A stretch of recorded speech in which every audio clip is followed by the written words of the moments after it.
عفوك إني للنور مدت يداي، نزعت أسرار قلبي وجئت ألقي أساي. أعوذ بالله من الشيطان الرجيم. بسم الله الرحمن الرحيم. حاميم. تنزيل الكتاب من الله العزيز الحكيم. ما خلقنا السماوات والأرض وما بينهما إلا بالحق وأجل مسمى، والذين كفروا عما أنذروا معرضون. قل أرأيتم ما تدعون من دون الله أروني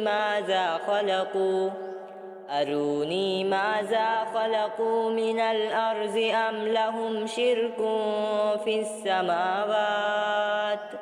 ائتوني بكتاب من قبل هذا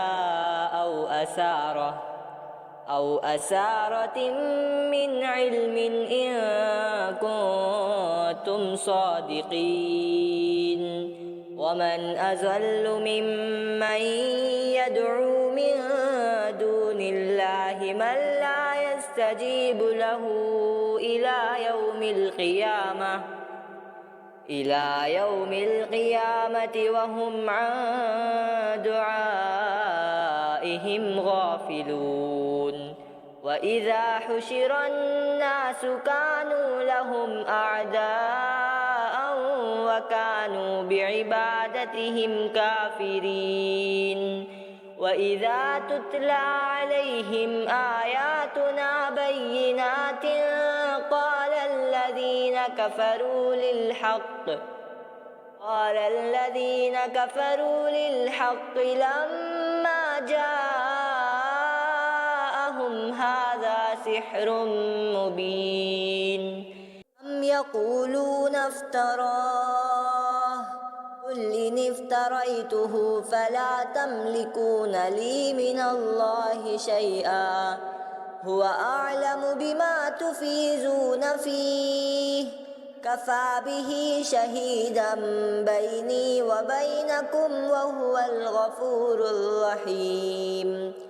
قل ما كنت بدعا من الرسل وما أدري ما يفعل بي ولا بكم، إن أتبع إلا ما يوحى إلي وما أنا إلا نذير مبين.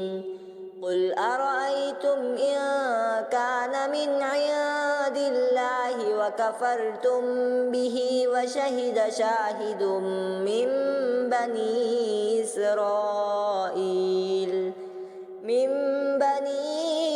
إسرائيل على مثله فآمن واستكبرتم، إن الله لا يهدي القوم الظالمين.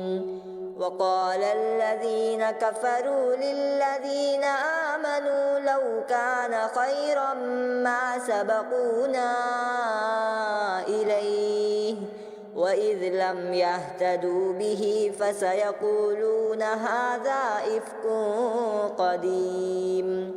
ومن قبله كتاب موسى إماما ورحمة، وهذا كتاب مصدق لسانا عربيا لينذر الذين ظلموا وبشرى للمحسنين. إن الذين قالوا ربنا الله ثم استقاموا فلا خوف عليهم ولا هم يحزنون. أولئك أصحاب الجنة خالدين فيها جزاء بما كانوا يعملون. ووصينا الإنسان بوالديه إحسانا حملته أمه كرها ووضعته كرها وحمله وفصاله 30 شهرا حتى إذا بلغ أشده وبلغ 40 سنة قال رب أوزعني أن أشكر نعمتك التي أنعمت علي وعلى والدي وأن أعمل صالحا ترضاه وأصلح لي في ذريتي إني تبت إليك وإني من المسلمين أولئك الذين نتقبل عنهم أحسن ما عملوا ونتجاوز عن سيئاتهم في أصحاب الجنة وعد الصدق الذي كانوا يوعدون والذي قال لوالديه أف لكما أتعدانني أن أخرج وقد خلت القرون من قبلي وهما يستغيثان الله ويلك آمن إن وعد الله حق فيقول ما هذا إلا أساطير الأولين أولئك الذين حق عليهم القول في قد خلت من قبلهم من الجن والإنس إنهم كانوا خاسرين ولكل درجات مما عملوا وليوفيهم أعمالهم وهم لا يظلمون ويوم يعرض الذين كفروا على النار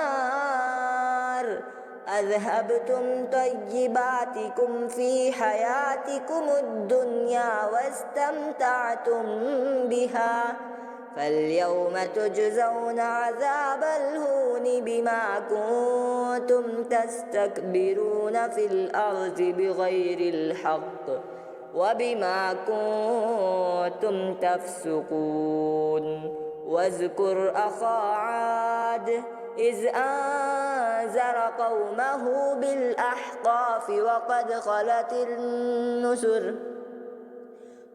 خلت النذر من بين يديه ومن خلفه ألا تعبدوا إلا الله إني أخاف عليكم عذاب يوم عظيم قالوا أجئتنا لتأفكنا عن آلهتنا فأتنا بما تعدنا إن كنت من الصادقين قال إنما العلم عند الله وأبلغكم ما أرسلت به ولكني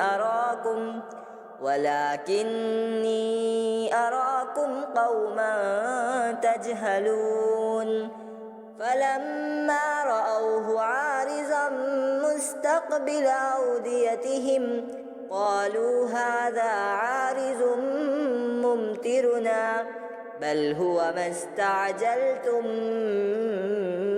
به ريح فيها عذاب أليم تدمر كل شيء بأمر ربها فأصبحوا لا يرى إلا مساكنهم كذلك نجزي القوم المجرمين ولقد مكناهم في ماء مكناكم فيه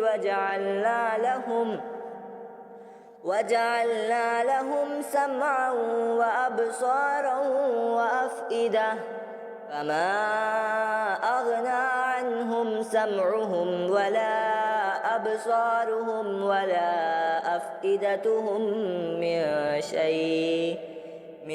شيء إذ كانوا يجحدون بآيات الله وحاق بهم ما كانوا به يستهزئون ولقد أهلكنا ما حولكم من القرى وصرفنا الآيات لعلهم يرجعون فلولا نصرهم الذين اتخذوا من دون الله قربانا آلهة بل ضلوا عنهم وذلك إفكهم وما كانوا يفترون وإذ صرفنا إليك نفرا من الجن يستمعون القرآن فلما حضروه قالوا أنصتوا فلما قضي ولوا إلى قومهم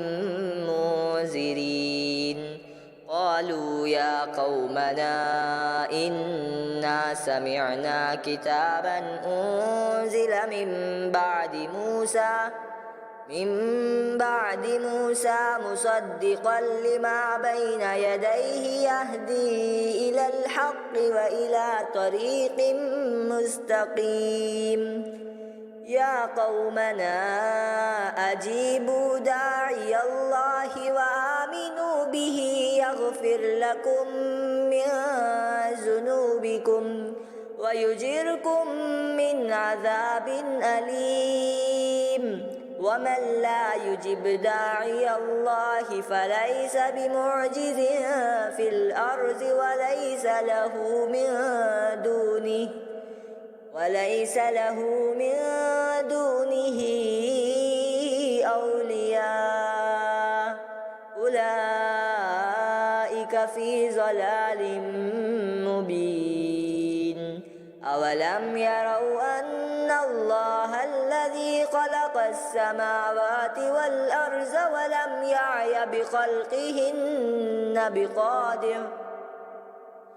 ولم يعي بخلقهن بقادر على أن يحيي الموتى بلى إنه على كل شيء قدير ويوم يعرض الذين كفروا على النار أليس هذا بالحق قالوا بلى وربنا قال فذوقوا العذاب بما كنتم تكفرون فاصبر كما صبر أولو العزم من الرسل ولا تستعجل لهم كأنهم يوم يرون ما يوعدون لم يلبثوا إلا ساعة من نهار بلاغ فهل يهلك إلا القوم الفاسقون بسم الله الرحمن الرحيم الذين كفروا وصدوا عن سبيل الله أضل أعمالهم والذين آمنوا وعملوا الصالحات وآمنوا بما نزل على محمد وهو الحق من ربهم كفر عنهم سيئاتهم وأصلح بالهم ذلك بأن الذين كفروا اتبعوا الباطل وأن الذين آمنوا اتبعوا الحق من ربهم كذلك يضرب الله للناس أمثالهم فإذا لقيتم الذين كفروا فضرب الرقاب حتى إذا أثخنتموهم فشدوا الوثاق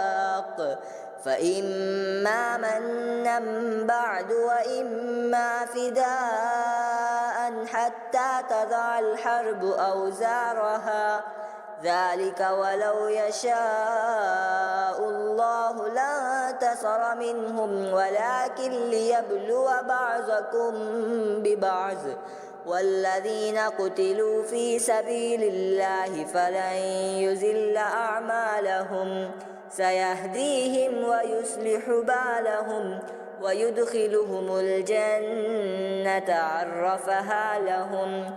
يا أيها الذين آمنوا إن تنصروا الله ينصركم ويثبت أقدامكم والذين كفروا فتعسا لهم وأضل أعمالهم ذلك بأنهم كرهوا ما أنزل الله فأحبط أعمالهم.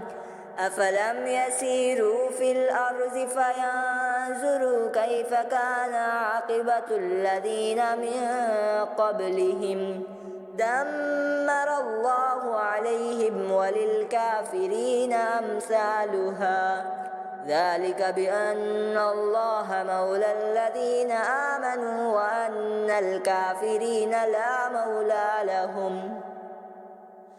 إن الله يدخل الذين آمنوا وعملوا الصالحات جنات تجري من تحتها الأنهار والذين كفروا يتمتعون ويأكلون كما تأكل الأنعام والنار مثوى لهم.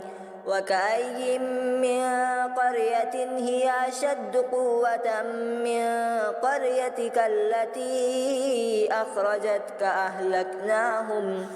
أهلكناهم فلا ناصر لهم. أفمن كان على بينة من ربه كما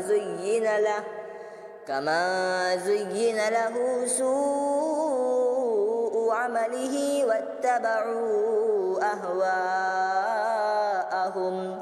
مثل الجنة التي وعد المتقون فيها أنهار من ماء غير آسٍ وأنهار من لبن لم يتغير طعمه وأنهار من خمر لذة للشاربين وأنهار من عسل مصفى ولهم فيها من كل الثمرات ومغفرة من ربهم كمن هو خالد في النار وسقوا ماء حميما فقطع أمعاءهم. ومنهم من يستمع إليك حتى إذا خرجوا من عندك قالوا للذين أوتوا العلم ماذا قال آنفا أولئك الذين طبع الله على قلوبهم واتبعوا أهواءهم والذين اهتدوا زادهم هدى وآتاهم تقواهم. فهل ينظرون إلا الساعة تأتيهم بغتة فقد جاء أشراطها فأنى لهم إذا جاءتهم ذكراهم فاعلم أنه لا إله إلا الله واستغفر لذنبك وللمؤمنين والمؤمنات والله يعلم متقلبكم ومثواكم. ويقول الذين آمنوا لولا نزلت سورة فإذا أنزلت سورة محكمة وذكر فيها القتال رأيت الذين في قلوبهم مرض ينظرون إليك نظر المغشي عليه من الموت فأولى لهم طاعة وقول معروف. فإذا عزم الأمر فلو صدقوا الله لكان خيرا لهم. فهل عسيتم إن توليتم أن تفسدوا في الأرض وتقطعوا أرحامكم أولئك الذين لعنهم الله فأصمهم وأعمى أبصارهم أفلا يتدبرون القرآن أم على قلوب أقفالها إن الذين ارتدوا على أدبارهم من بعد ما تبين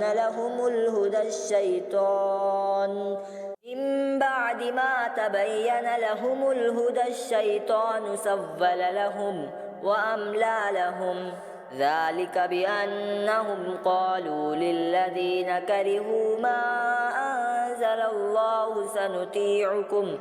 سنطيعكم في بعض الأمر والله يعلم إسرارهم فكيف إذا توفتهم الملائكة يضربون وجوههم وأدبارهم ذلك بأنهم اتبعوا ما أسخط الله وكرهوا رضوانه فأحبط أعمالهم أم حسب الذين في قلوبهم مرض أن لن يخرج الله أضغانهم ولو نشاء لأريناكهم فلعرفتهم بسيماهم ولتعرفنهم في لحن القول والله يعلم أعمالكم ولنبلونكم حتى نعلم المجاهدين منكم والصابرين ونبلو أخباركم إن الذين كفروا وصدوا عن سبيل الله وشاقوا الرسول من بعد ما تبين لهم الهدى لن يضروا الله شيئا وسيحبط أعمالهم يا أيها الذين آمنوا أطيعوا الله وأطيعوا الرسول ولا تبطلوا أعمالكم إن الذين كفروا وصدوا عن سبيل الله ثم ماتوا وهم كفار فلن يغفر الله لهم فلا تهنوا وتدعوا إلى السلم وأنتم الأعلون والله معكم ولن يتركم أعمالكم إنما الحياة الدنيا لعب ولهو وإن تؤمنوا وتتقوا يؤتكم أجوركم ولا يسألكم أموالكم إن يسألكموها فيحفكم تبخلوا ويخرج أضغانكم ها أنتم هؤلاء تدعون لتنفقوا في سبيل الله فمنكم من يبخل ومن يبخل فإنما يبخل عن نفسه والله الغني وأنتم الفقراء وإن تتولوا يستبدل قوما غيركم ثم لا يكونوا أمثالكم بسم الله الرحمن الرحيم إنا فتحنا لك فتحا مبينا ليغفر لك الله ما تقدم من ذنبك وما تأخر ويتم نعمته عليك ويهديك صراطا مستقيما وينصرك الله نصرا عزيزا هو الذي أنزل السكينة في قلوب المؤمنين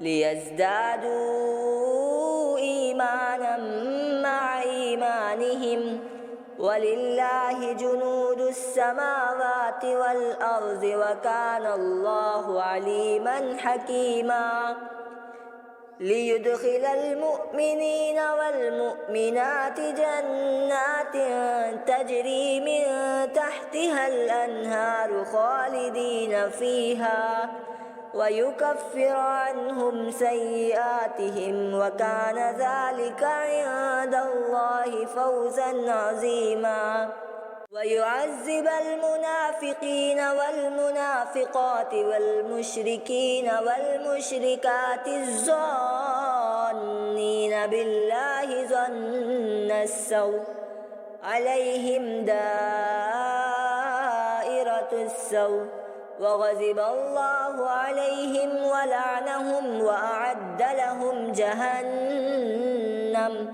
وساءت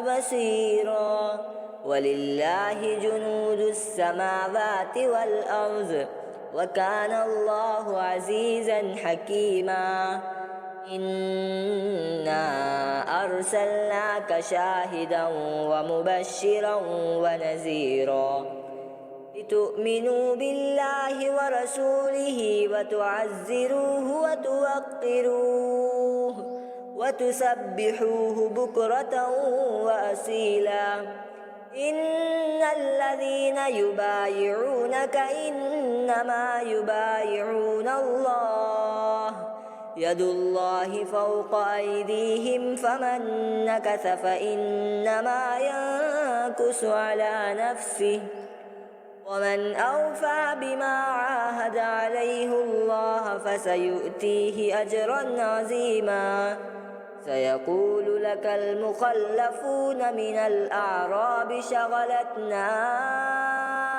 أموالنا وأهلنا فاستغفر لنا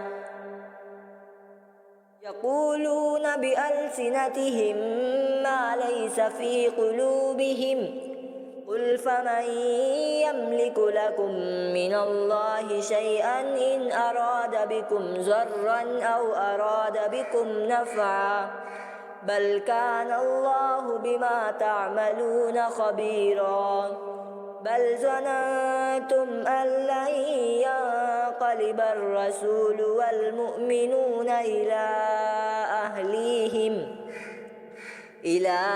أهليهم أبدا وزين ذلك في قلوبكم وظننتم ظن السوء وكنتم قوما بورا ومن لم يؤمن بالله ورسوله فإنا أعتدنا للكافرين سعيرا ولله ملك السماوات والأرض يغفر لمن يشاء ويعذب من يشاء وكان الله غفورا رحيما سيقول المخلفون إذا انطلقتم إلى مغانم لتأخذوها ذرونا نتبعكم يريدون أن يبدلوا كلام الله قل لن تتبعونا كذلكم قال الله من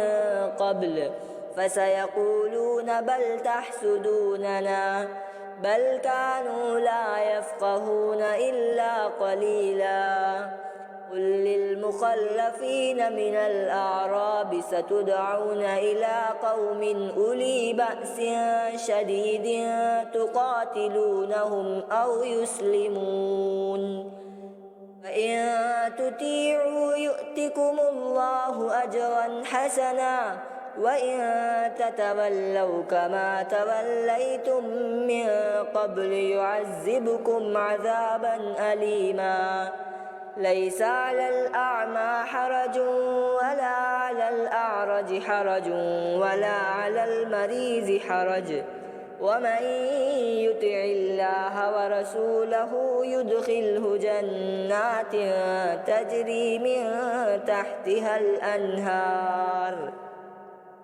ومن يتولى يعذبه عذابا أليما لقد رضي الله عن المؤمنين إذ يبايعونك تحت الشجرة فعلم ما في قلوبهم فأنزل السكينة عليهم وأثابهم فتحا قريبا ومغانم كثيرة يأخذونها وكان الله عزيزا حكيما. وعدكم الله مغانم كثيرة تأخذونها فعجل لكم هذه وكف أيدي الناس عنكم ولتكون آية للمؤمنين ويهديكم صراطا مستقيما. وأخرى لم تقدروا عليها قد أحاط الله بها وكان الله على كل شيء قديرا. ولو قاتلكم الذين كفروا لولوا الأدبار ثم لا يجدون وليا ولا نصيرا. سنة الله التي قد خلت من قبل ولن تجد لسنة الله تبديلا. وهو الذي كف أيديهم عنكم وأيديكم عنهم ببطن مكة من بعد أن أظفركم عليهم وكان الله بما تعملون بصيرا. هم الذين كفروا وصدوكم عن المسجد الحرام والهدي معكوفا أن يبلغ محله ولولا رجال مؤمنون ونساء مؤمنات لم تعلموهم أن تطؤوهم فتصيبكم منهم معرة بغير علم ليدخل الله في رحمته من يشاء. لو تزيلوا لعذبنا الذين كفروا منهم عذابا أليما. جعل الذين كفروا في قلوبهم الحمية حمية الجاهلية فأنزل الله سكينته على رسوله وعلى المؤمنين وألزمهم كلمة التقوى وكانوا أحق بها وأهلها وكان الله بكل شيء عليما.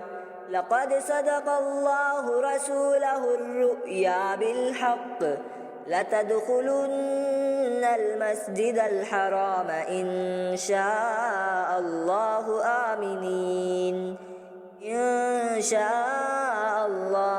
آمنين محلقين رؤوسكم ومقصرين لا تخافون فعلم ما لم تعلموا فجعل من دون ذلك فتحا قريبا. هو الذي أرسل رسوله بالهدى ودين الحق ليظهره على الدين كله وكفى بالله شهيدا. محمد رسول الله والذين معه أشداء على الكفار رحماء بينهم تراهم ركعا سجدا يبتغون فضلا من الله ورضوانا سيماهم في وجوههم من أثر السجود ذلك مثلهم في التوراة ومثلهم في الإنجيل كزرع أخرج شطأه فآزره فاستغلظ فاستوى على سوقه يعجب الزراع ليغيظ بهم الكفار. وعد الله الذين آمنوا وعملوا الصالحات منهم مغفرة وأجرا عظيما. بسم الله الرحمن الرحيم. يا أيها الذين آمنوا لا تقدموا بين يدي الله ورسوله واتقوا الله إن الله سميع عليم. يا أيها الذين آمنوا لا ترفعوا أصواتكم فوق صوت النبي ولا تجهروا له بالقول كجهر بعضكم لبعض أن تحبط أعمالكم وأنتم لا تشعرون إن الذين يغضون أصواتهم عند رسول الله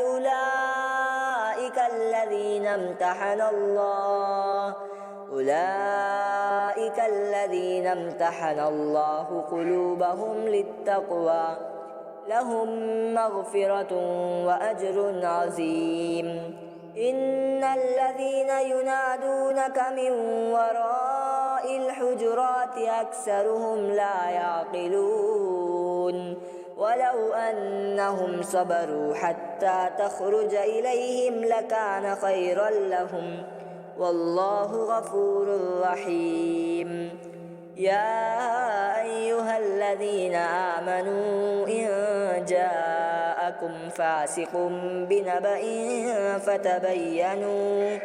فتبينوا أن تصيبوا قوما بجهالة فتصبحوا على ما فعلتم نادمين واعلموا أن فيكم رسول الله لو يطيعكم في كثير من الأمر لعنتم ولكن الله حبب إليكم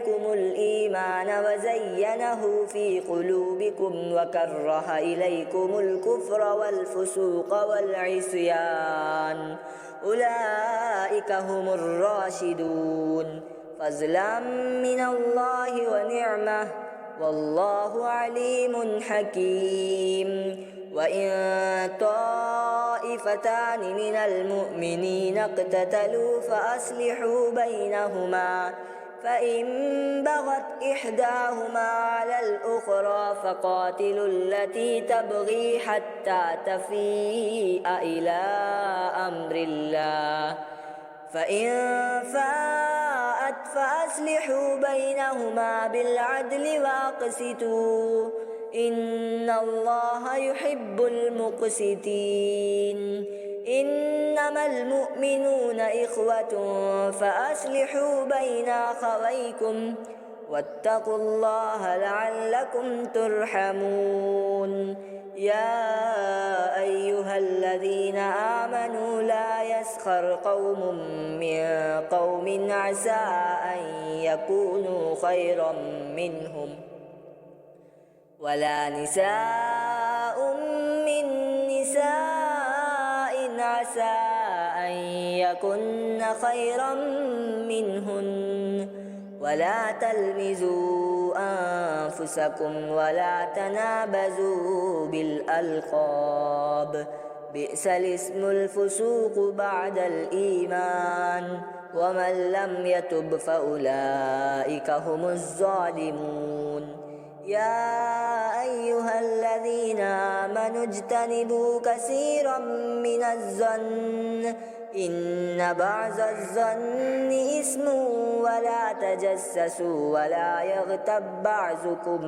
بعضا أيحب أحدكم أن يأكل لحم أخيه ميتا فكرهتموه واتقوا الله إن الله تواب رحيم يا أيها الناس إنا خلقناكم من ذكر وأنثى وجعلناكم شعوبا وقبائل لتعارفوا إن أكرمكم عند الله أتقاكم إن الله عليم خبير قالت الأعراب آمنا قل لم تؤمنوا ولكن قولوا أسلمنا ولما يدخل الإيمان في قلوبكم وإن تطيعوا الله ورسوله لا يلتكم من أعمالكم شيئا إن الله غفور رحيم إنما المؤمنون الذين آمنوا بالله ورسوله ثم لم يرتابوا وجاهدوا بأموالهم وأنفسهم في سبيل الله أولئك هم الصادقون. قل أتعلمون الله بدينكم والله يعلم ما في السماوات وما في الأرض والله بكل شيء عليم. يمنون عليك أن أسلموا قل لا تمنوا علي إسلامكم بل الله يمن عليكم أن هداكم للإيمان إن كنتم صادقين. إن الله يعلم غيب السماوات والأرض والله بصير بما تعملون. بسم الله الرحمن الرحيم. قاف والقرآن المجيد بل عجبوا أن جاءهم منذر منهم فقال الكافرون هذا شيء عجيب أإذا متنا وكنا ترابا ذلك رجع بعيد. قد علمنا ما تنقص الأرض منهم وعندنا كتاب حفيظ بل كذبوا بالحق لما جاءهم فهم في أمر مريج.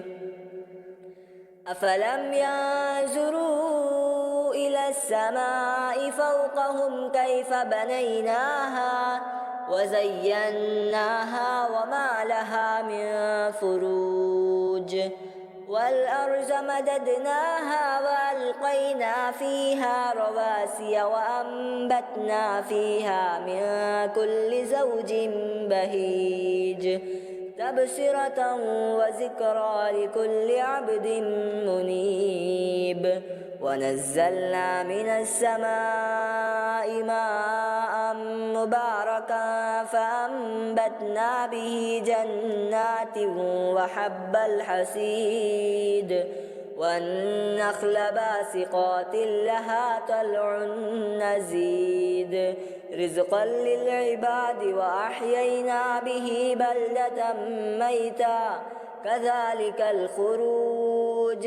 كذبت قبلهم قوم نوح وأصحاب الرس وثمود وعاد وفرعون وإخوان لوط وأصحاب الأيكة وقوم تبع كل كذب الرسل فحق وعيد.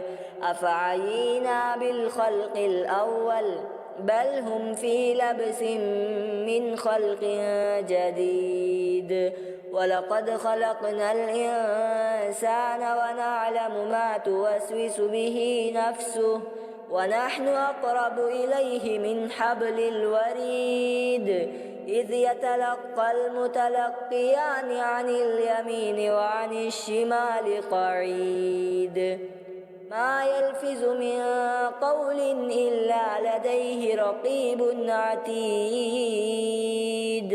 وجاءت سكرة الموت بالحق ذلك ما كنت منه تحيد. ونفخ في السور ذلك يوم الوعيد.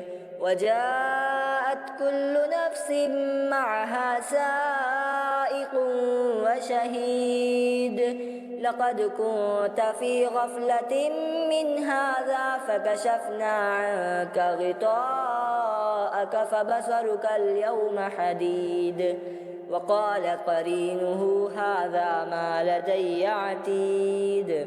ألقيا في جهنم كل كفار عنيد مناع للخير معتد مريب. الذي جعل مع الله إلها آخر فألقياه في العذاب الشديد. قال قرينه ربنا ما طغيته ولكن كان في ضلال بعيد. قال لا تختصموا لدي وقد قدمت إليكم بالوعيد. ما يبدل القول لدي وما أنا بظلام للعبيد. يوم نقول لجهنم هل امتلأت وتقول هل من مزيد. وأزلفت الجنة للمتقين غير بعيد. هذا ما توعدون لكل أواب حفيظ. من خشي الرحمن بالغيب وجاء بقلب منيب. ادخلوها بسلام ذلك يوم الخلود. لهم ما يشاءون فيها ولدينا مزيد. وكم أهلكنا قبلهم من قرن هم أشد منهم بطشا فنقبوا في البلاد هل من محيص. إن في ذلك لذكرى لمن كان له قلب أو ألقى السمع وهو شهيد. ولقد خلقنا السماوات والأرض وما بينهما في 6 أيام وما مسنا من لغوب. فاصبر على ما يقولون وسبح بحمد ربك قبل طلوع الشمس وقبل الغروب ومن الليل فسبحه وأدبار السجود. واستمع يوم ينادي المناد من مكان قريب يوم يسمعون الصيحة بالحق ذلك يوم الخروج. إنا نحن نحيي ونميت وإلينا المصير. يوم تشقق الأرض عنهم سراعا ذلك حشر علينا يسير.